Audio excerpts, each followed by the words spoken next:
All right, with that, I'm going to turn it over to Dr. Kanan Krishnan to give a brief introduction and overview presentation. Kanan.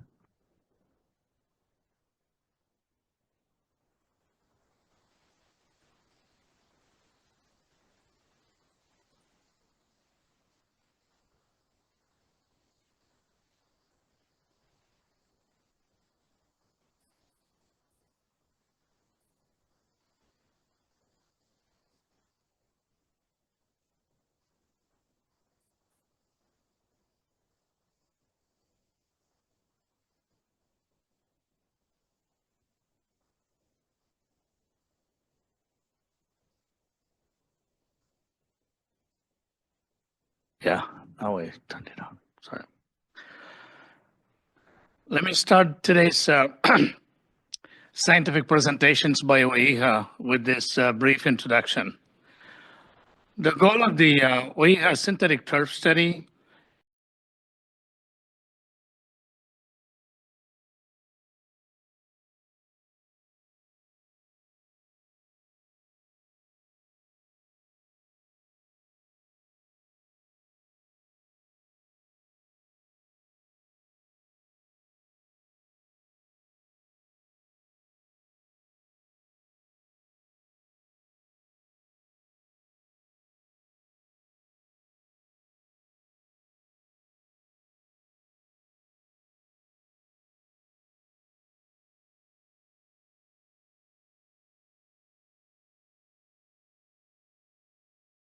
This study was designed with the consultations and input from the general public, player support groups, parents, tire industry, and field owners, and we're thankful for that.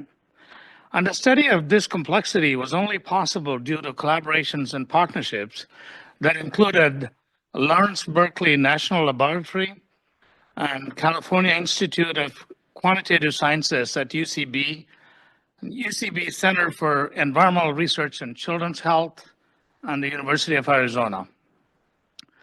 Since the last SAP meeting in 2019, thanks to the panel input and advice on the design and implementation of the study, now we have completed the data analysis, the exposure assessment, hazard and risk assessment, and have released the draft report for public and SAP review, as Dr. Edwards mentioned earlier, on March 13th, with the public comment period ending today.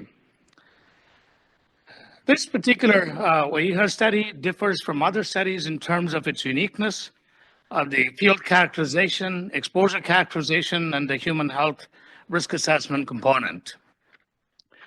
In terms of the field characterization, or to understand what are on the fields, we collected air samples right next to soccer activities important for characterizing inhalation exposures of athletes, coaches, and referees.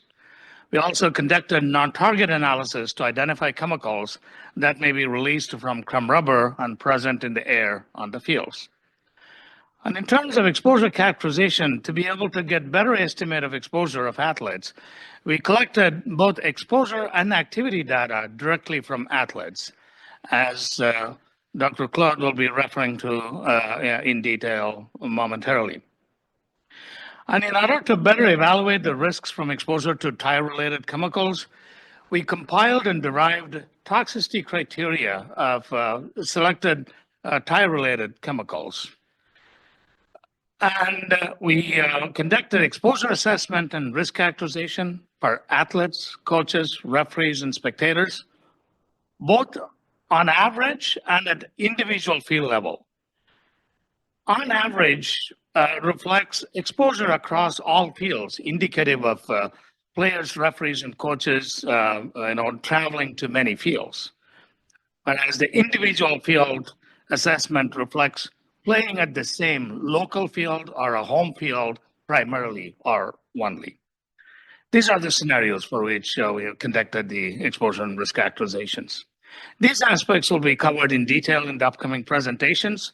First by Dr. Jocelyn Claude on field characterization and exposure characterization, and then in the afternoon by myself on toxicity evaluation and risk characterization. With that brief intro, I was going to turn it over to the chair. Or Yeah, thank you, Kanan.